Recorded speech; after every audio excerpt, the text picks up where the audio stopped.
လူတွေတဦးနဲ့တဦးချစ်ချစ်ခင်ခင်နေလို့ရတယ်ဆိုတာနံပါတ်1အတိတ်ဘဝကအကြောင်းပဋ္ဌာန်းဆက်ရှိလို့ရဲ့နံပါတ်2လက်ရှိဘဝမှာတဦးအကျိုးကိုတဦးကဆောင်နေကြလို့ရဲ့ဒီအကြောင်းနှစ်ပါးကြောင့်စုံနေကြရတာပါ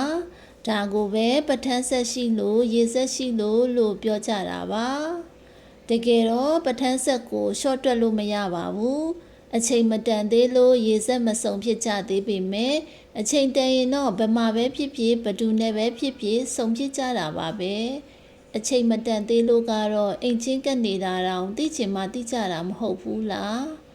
ဒါကြောင့်အကြောင်းပဋ္ဌာန်းဆက်ရှိလို့စုံနေကြရတဲ့ဘဝမှာစုံနိုင်ခွင့်တွေတွဲလက်ဆက်နိုင်ဖို့တဦးကျိုးကိုတဦးကလိုလားတဲ့မေတ္တာတက်နဲ့အတူတွဲရှက်ခရီးဆက်ကြပါစို့မေတ္တာဖြင့်မနာပဒာဤအရှင်ဝိစိတ်တ